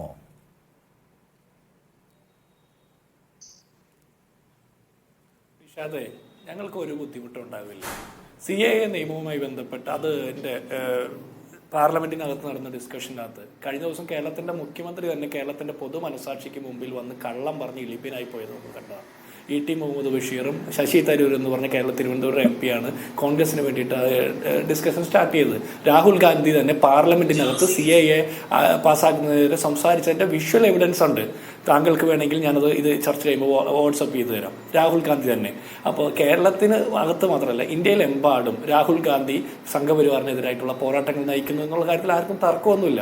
പിന്നെ കേരളത്തിൽ CPM നേതാക്കന്മാർക്ക് എന്തും പറയാം. പിന്നെ കോൺഗ്രസിൽ നിന്ന് BJPയിലേക്ക് പോകുന്നതിനെ കുറിച്ചിട്ട് ഏറ്റവും കൂടുതൽ സന്തോഷിക്കുന്നത് CPM ആണ്. അപ്പോൾ കോൺഗ്രസ് മോശപ്പെടുകയാണെങ്കിൽ കൂടുതൽ സന്തോഷം കിട്ടേണ്ടത് CPM-നാണ് എന്ന് പറയുമ്പോൾ അതിന്റെ ശാസ്ത്രം എനിക്ക് മനസ്സിലാവുന്നില്ല. BJPക്ക് അല്ലേ കൂടുതൽ സന്തോഷം കിട്ടേണ്ടത്? കേരളത്തിൽ ഇപ്പോൾ ഞാൻ ഒന്ന് പറഞ്ഞോട്ടെ മാഷേ, KV തോമസിനെ നിങ്ങൾ കൊണ്ടുപോയപ്പോൾ നല്ല പലഹാരമാണെന്നല്ലേ പറഞ്ഞു. അപ്പൊ പഞ്ചായത്ത് ഇലക്ഷൻ പോലും ജയിക്കാത്ത ഏതെങ്കിലും അലവലാദികൾ BJP പോയിട്ട് അല്ല, ഞാൻ ഒന്ന് പറയട്ടെ, നിങ്ങൾ ഇടപെടല്ലേ? ഏത് പാർട്ടിയിലേക്ക് പോയാലും നിങ്ങളുടെ പാർട്ടിയിലേക്ക് വരികയാണെങ്കിൽ അത് നല്ലതാണെന്ന് പറയുന്നു. കഴിഞ്ഞ ദിവസമല്ലേ രാജസ്ഥാനിൽ അവിടുത്തെ സിറ്റിംഗ് MP കോൺഗ്രസിലേക്ക് വന്നത്? കേരളത്തിലെ ഒരു പ്രധാന പത്രത്തിന്റെ 13-ാം പേജിലെ ഏറ്റവും അവസാനത്തെ ഭാഗത്താണ് അത് എഴുതി ആ വാർത്ത വന്നത്. പത്മജ വേണുഗോപാൽ BJPയിലേക്ക് പോയപ്പോൾ അത് 1-ാം പേജിലെ പ്രധാന വാർത്തയായിരുന്നു. ഇത് വാർത്തയാക്കപ്പെടുന്നതിലും ഒരു കാര്യമുണ്ട്. അതുപോലെ തന്നെ ഹരിയാനയിലെ സിറ്റിംഗ് MP കോൺഗ്രസിലേക്ക് വരുന്നു BJP-യിൽ നിന്ന്. അങ്ങനെ പലരും അങ്ങോട്ടും ഇങ്ങോട്ടൊക്കെ വരുന്നുണ്ട്. അതൊന്നും അല്ല ഒരു തെരഞ്ഞെടുപ്പ്. ഈ തെരഞ്ഞെടുപ്പിൽ അതൊരു പ്രധാന ഫാക്ടറാക്കി കൊണ്ടുവരാൻ CPM താല്പര്യമുണ്ട്. പക്ഷെ അതൊരു വിശ്വാസ പ്രശ്നം ഉണ്ടാക്കുന്നുണ്ടോ ജിൻഡോ? ഞാൻ വളരെ നിഷ്കളങ്കമായി ചോദിക്കണം. എന്ന് വെച്ചാൽ കഴിഞ്ഞ തവണത്തെ ഒരു പ്രധാനപ്പെട്ട ക്യാമ്പയിൻ കോൺഗ്രസ് ഏറ്റവും വലിയ കക്ഷിയാവണം, കോൺഗ്രസിന് നമ്പർ ഉണ്ടെങ്കിലേ സർക്കാർ ഉണ്ടാക്കാൻ പറ്റൂ. അപ്പോൾ അതിൽ ജനങ്ങൾ വിശ്വസിച്ചിട്ടുണ്ടല്ലോ. ഇതിപ്പോൾ കോൺഗ്രസ് വലിയ നമ്പറായിട്ടും കാര്യമൊന്നുമില്ല, ആളുകൾ പോയിക്കൊണ്ടേയിരിക്കുകയാണ്. രാഹുൽ ഗാന്ധിക്കോ ഖാർഗെക്കോ സോണിയാഗാന്ധിക്കോ തടയാനാവാത്ത വിധം ആ ചോർച്ചയുടെ ദ്വാരം വലുതാണ് എന്നൊരു യാഥാർത്ഥ്യം അവിടെ നിൽക്കാൻ ജനങ്ങൾ സംശയിക്കില്ലേ? തീർച്ചയായിട്ടും നിഷാദ്, ഇതിന് മറുപടി പറയുന്നതിന് ഒറ്റ കാര്യം ഓർമ്മിപ്പിക്കട്ടെ. BJP ഇന്ന് സർവ്വസന്നാഹങ്ങളും സാമ്പത്തിക സൗകര്യങ്ങളുള്ള ഇന്ത്യ അടക്കി വാഴുന്ന ഒരു രാഷ്ട്രീയ പാർട്ടിയാണ്. എല്ലാ രീതിയിലും ഭരണഘടനാ സ്ഥാപനങ്ങളെ അടക്കം അവർ അടക്കി വാഴുന്നു, ഹൈജാക്ക് ചെയ്യുന്നു. ആ കാലഘട്ടത്തിൽ കോൺഗ്രസിൽ നിന്ന് മാത്രമല്ല CPM-ന്റെ ബംഗാളിൽ നിന്നും ത്രിപുരയിൽ നിന്നും അവരുടെ പാർട്ടി ഓഫീസും പാർട്ടിയുടെ മുൻ MLA-മാർ MP-മാർ അടക്കം നൂറുകണക്കിന് ആളുകൾ പോയിട്ടുണ്ട്. കോൺഗ്രസിൽ നിന്ന് കൂടുതലായിട്ട് പോകുന്നതിന് കാരണം ഇതൊരു വലിയ പാർട്ടിയാണ്. ഇതിൽ അതുപോലെ MLA-മാരും MP-മാരും കൂടുതലുള്ളത് കൊണ്ടും പല കൂടുതൽ സ്റ്റേറ്റിലും ഉള്ളത് കൊണ്ടും സാന്നിധ്യം കൂടുതലുള്ളതുകൊണ്ടും അതൊരു വലിയ വാർത്തയാകുന്നു. അവിടെ മറ്റൊരു വിഷയം. പക്ഷേ ഇതൊന്നും അല്ലാതിരുന്ന BJP-യിലേക്ക് വിശ്വനാഥ മേനോൻ എന്ന് പറഞ്ഞ 87 നയനാർ മന്ത്രിസഭയിൽ ധനകാര്യമന്ത്രി പോയിട്ടുണ്ടല്ലോ. അപ്പോൾ അതിനെ എങ്ങനെ CPM ന്യായീകരിക്കുക? അൽഫോൺസ് കണ്ണന്താനം ഇങ്ങനെയൊന്നും അല്ലാത്ത BJP-യിലേക്കല്ലേ പോയത്? അബ്ദുള്ള കുട്ടി പോയില്ലേ? അങ്ങനെ നൂറുകണക്കിന് CPM-ന്റെ നേതാക്കന്മാർ കേരളത്തിൽ നിന്നും പോയിട്ടുണ്ട്. ഇന്ന് കേരളത്തിലെ BJP-യുടെ പ്രാദേശിക ഞാനൊന്ന് പറഞ്ഞു പൂർത്തിയാക്കട്ടെ, എന്നൊന്ന് പറയാൻ അനുവദിക്കൂ. കേരളത്തിലെ BJP-യുടെ പ്രാദേശിക നേതാക്കന്മാരിൽ താങ്കൾ ഒരു ഉത്തരവാദിത്തപ്പെട്ട ഞാൻ കാത്തിരുന്നില്ലേ? ഇടപെടരുത്, മോശമാക്കരുത്. കേരളത്തിലെ BJP-യുടെ പ്രാദേശിക നേതാക്കന്മാരിൽ ഭൂരിപക്ഷം ആളുകളും ഒരു കാലത്ത് CPM-ന്റെ സഖാക്കന്മാരായിരുന്നു, ഇടതുപക്ഷത്തിന്റെ ആളുകളായിരുന്നു. നിങ്ങൾക്ക് സംശയം ഉണ്ടെങ്കിൽ പരിശോധിക്കാം. അപ്പൊ അതൊക്കെ വേറൊരു വിഷയമുണ്ടല്ലോ, വിശ്വാസ്യതയുടെ പ്രശ്നം അല്ല. ഡേറ്റ ഉള്ളത് മാത്രം പറയാനാണെങ്കിൽ ഞാൻ എൻ്റെ ലിസ്റ്റ് ഉണ്ട്. ബംഗാളിൽ നിന്ന് പോയിട്ടുള്ള MP-മാരുടെയും MLA-മാരുടെയും CPM-ന്റെ മുൻ MLA-മാരുടെയും മന്ത്രിമാരുടെയും ലിസ്റ്റ്. MLA സ്ഥാനം രാജിവെക്കാതെ MP ആയിട്ട് മത്സരിച്ച BJP-യിൽ മത്സരിച്ച ആൾ ഗഗൻ മുർമു അടക്കമുള്ളവരുടെ ഡാറ്റ എൻ്റെ കയ്യിലുണ്ട്. ഞാൻ വായിക്കാം, സമയം ഉണ്ടാവില്ലല്ലോ. അപ്പോൾ താങ്കൾ ചോദിച്ച വിശ്വാസ്യതയുടെ ഒരു പ്രശ്നം, ആ വിശ്വാസ്യതയുടെ പ്രശ്നം കോൺഗ്രസ് ഏറ്റവും വലിയ ഒറ്റക്കക്ഷിയാൽ ഭരണത്തിൽ വരും എന്നുള്ള വിശ്വാസത കുറവ് ഇപ്പൊ ഉണ്ടെന്നല്ലോ താങ്കൾ പറയുന്ന വാദം.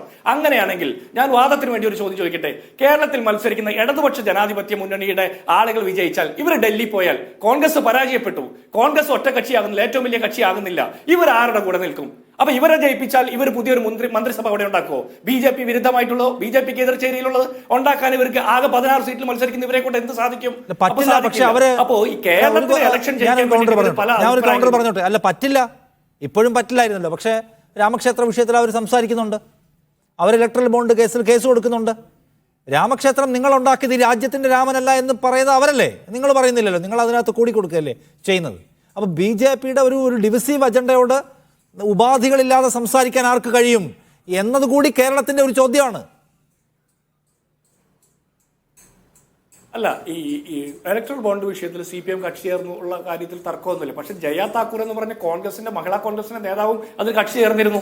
അതൊരു വലിയ വാർത്തയാക്കപ്പെടുന്നില്ല. CPM കക്ഷി ചേർന്ന് മാത്രമാണ് വാർത്തയാക്കുന്നത്. അത് അവിടെ നിൽക്കട്ടെ. പക്ഷെ ഞാൻ പറയുന്ന ഒരു കാര്യമുണ്ട്, ഈ BJP-യുടെ ഡിവിസിബിൾ പോളിസി ആ ഒരു അജണ്ടയ്ക്ക് ഒപ്പം നിൽക്കുന്ന കേരളത്തിൽ ആരാ? കേരളത്തിന്റെ മുഖ്യമന്ത്രി പിണറായി വിജയനാ.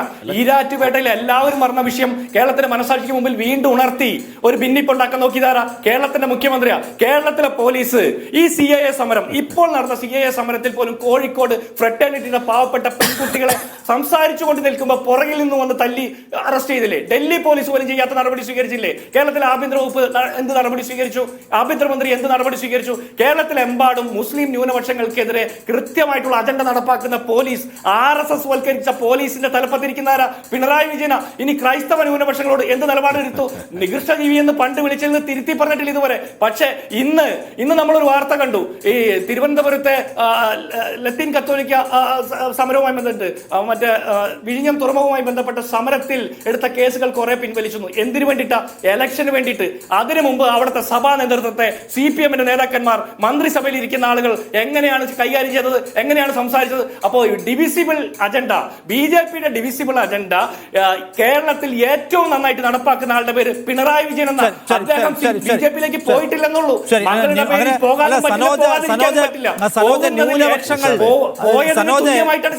ന്യൂനപക്ഷങ്ങൾ ഒരു ഓഡിറ്റിന് ഇറങ്ങി തിരിച്ചാൽ പിണറായി വിജയനെ ഓഡിറ്റ് ചെയ്യേണ്ടി വരും, പിണറായി വിജയന്റെ പോലീസിനെ ഓഡിറ്റ് ചെയ്യേണ്ടി വരും. ഈരാറ്റുപേട്ട സംഭവം അടക്കം ഓഡിറ്റ് ചെയ്യേണ്ടി വരും. അങ്ങനെ ആയാൽ നിങ്ങൾ ബുദ്ധിമുട്ടുമെന്നാണ് ജിൻഡോ പറയുന്നത്. അതിനകത്ത് ചില കാര്യങ്ങളുണ്ട്. എത്ര സ്ത്രീകളുണ്ട് രണ്ടുപേരുടെ ലിസ്റ്റിൽ? ഞാൻ പറയാം. ഇതിപ്പോ ഇലക്ട്രൽ ബോണ്ടിനെതിരായിട്ട് ഏതോ മഹിളാ കോൺഗ്രസ്സുകാരി കക്ഷി ചേർന്നല്ലേ പറയുന്നത്. ഇവർക്ക് എങ്ങനെ കക്ഷി ചേരാൻ പറ്റും? കോൺഗ്രസും അതിനകത്ത് കാശ് വാങ്ങിയില്ലേ? ഇവര് ഈ കഴിഞ്ഞ പാർലമെന്റിൽ ഇവരെവിടെ ഉണ്ടായത്? രാഹുൽ ഗാന്ധിയുടെ ഒരു പ്രസംഗം ഉണ്ടോ ഇന്ത്യയുടെ പാർലമെന്റിൽ? മുത്തലാഖ് ബില്ല് വന്നപ്പോൾ ഇവരെവിടെയായിരുന്നു? രാജ്മോഹൻ ഉണ്ണിത്താൻ എന്ന് പറയുന്ന കോൺഗ്രസിന്റെ MP മുത്തലാഖ് ബില്ലിനുമായി ബന്ധപ്പെട്ട് പത്രക്കാരുടെ ചോദ്യത്തിന് കൊടുത്ത മറുപടി എന്തായിരുന്നു ജിൻഡോ? നിങ്ങൾക്ക് ഓർമ്മയുണ്ടോ? അത് നിങ്ങൾ NIA ആക്ടിനകത്ത് ഭേദഗതി കൊണ്ടുവന്നപ്പോൾ നിങ്ങളെല്ലാം അനുകൂലിച്ച് വോട്ട് ചെയ്തില്ലേ? ഇല്ലാന്ന് പറയാൻ കഴിയോ? NIA ഭേദഗതി ആക്ടിന് അതിനകത്ത് കൃത്യമായി എതിർപ്പുമായി വോട്ട് ചെയ്ത ഒരാൾ കേരളത്തിലുള്ള ആരിഫ് MP മാത്രമാണ്. നിങ്ങൾ ആരെയാണ് ഈ പറ്റിക്കുന്നത്? പോട്ടെ, ഇപ്പൊ പൗരത്വ ഭേദഗതിയുമായി ബന്ധപ്പെട്ട ചട്ടം കൊണ്ടുവന്നു. നിങ്ങൾ ഈ കേരളത്തിലെ അഭ്യാസമല്ലാതെ കേരളത്തിന് പുറത്ത് ഒരു 100 ആളെ വെച്ച് നടത്തിയ ഒരു പ്രകടനത്തിന്റെ ഫോട്ടോ കാണിക്കാൻ പറ്റുമോ? നിങ്ങൾക്ക് ഡൽഹിയിൽ വലിയ സ്വാധീനമുള്ള പാർട്ടിയല്ലേ? രാഹുൽ ഗാന്ധി മുന്നിൽ നിന്നുകൊണ്ട് എന്തെങ്കിലും ഒരു നൈറ്റ് മാർച്ച് കാണിക്കാൻ പറ്റുമോ? ഒരു വലിയ പ്രസ്താവന കാണിക്കാൻ പറ്റുമോ? മല്ലികാർജുൻ ഖാർഗെ മല്ലികാർജുൻ ഖാർഗെയുടെ ഫേസ്ബുക്കിനകത്ത് ഒരു അരവരി പ്രതിഷേധമുണ്ട്. നിങ്ങൾ എല്ലാ കാര്യത്തിലും ഇങ്ങനെയാണ്. പലസ്തീൻ വിഷയം വന്നപ്പോൾ ഞങ്ങൾ കേരളത്തിൽ അതിശക്തമായ സമരവും പ്രക്ഷോഭവും നടത്തിയപ്പോൾ നിങ്ങളുടെ നേതാക്കന്മാരുടെ ഫേസ്ബുക്കിനകത്ത് പോലും ഒരു അരവരി പ്രസ്താവന എഴുതിയിടാൻ ധൈര്യം കാണിക്കാത്ത നിങ്ങളിപ്പോ വലിയ ന്യൂനപക്ഷ പ്രവചനം ഇറങ്ങുന്നത് ഇതൊക്കെ ജനങ്ങൾ കാണുന്നുണ്ട്.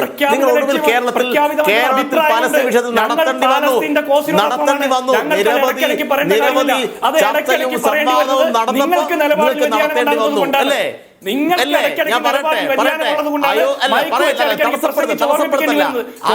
ക്ഷേത്രത്തിന്റെ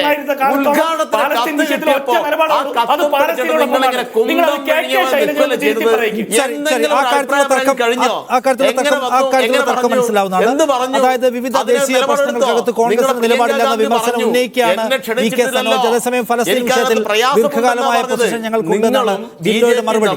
വലിയ വ്യത്യാസമില്ല എന്ന് വോട്ടർമാർ മനസ്സിലാക്കി തുടങ്ങിയിരിക്കുന്നു. ഉല്ലാസ് ബാബു സ്വന്തം പൊളിറ്റിക്കൽ കരിയറിൽ ഇതേവരെ ഒരു സംഗതി ഒരു ചുക്കും പ്രൂവ് ചെയ്തിട്ടില്ലാത്ത അനിൽ ആന്റണിയെയും അല്ലെങ്കിൽ ഈ പത്മജ വേണുഗോപാലിനെയൊക്കെ കൂടെ കൊണ്ടുപോയാൽ അതിന്റെ കൂടെ ജനങ്ങളും വരുമെന്ന് സത്യത്തിൽ നിങ്ങൾ വിചാരിക്കുന്നുണ്ടോ? നിഷാദ സ്റ്റേറ്റ്മെന്റ് തിരുത്തണമെന്നാണ് എൻ്റെ ഒരു മാന്യമായിട്ടുള്ള അപേക്ഷ.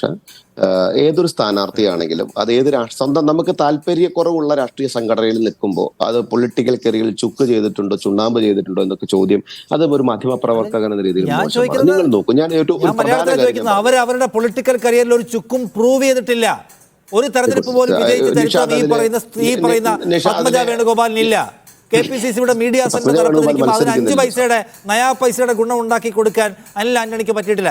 ഇവരെയൊക്കെ കൊണ്ടുപോയാൽ അവരുടെ കൂടെ കുറെ ജനം വരുമെന്നും ജനങ്ങളുടെ സിമ്പതി വരുമെന്നും നിങ്ങൾ വിചാരിക്കുന്നുണ്ടോ? എന്റെ ചോദ്യം. അല്ല, ഞങ്ങൾക്ക് സിമ്പതി അല്ലല്ലോ സാർ. ഞങ്ങൾക്ക് കൃത്യമായ വോട്ടാണ് ഞങ്ങൾ ആവശ്യപ്പെടുന്നത്. ആ വോട്ടിലൂടെ ഞങ്ങൾ ജയിക്കുകയും ചെയ്യും. ഒറ്റ കാര്യം, ഒന്ന് നിഷാദ് ഒന്ന് ഇടപെടാതിരിക്കണേ.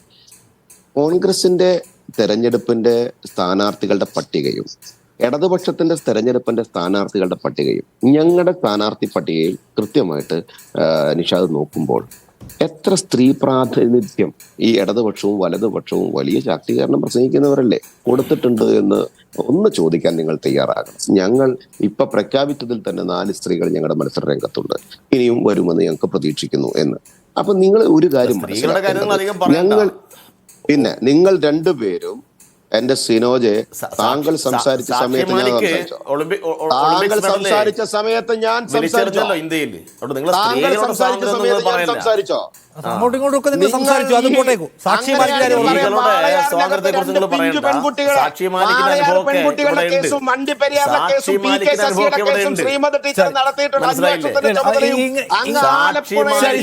വനിതകളെ പരിഗണിച്ചു നിങ്ങളുടെ ഉല്ലാസ് ബാബുവിന്റെ വാദം.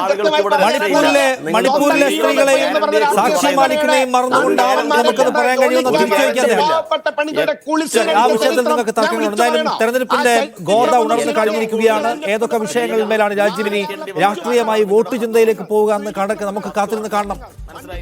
താങ്ക് യു ഉല്ലാസ് ബാബു, സനോജ്, ജിൻഡോ ചർച്ചയിൽ പങ്കെടുത്തതിന്.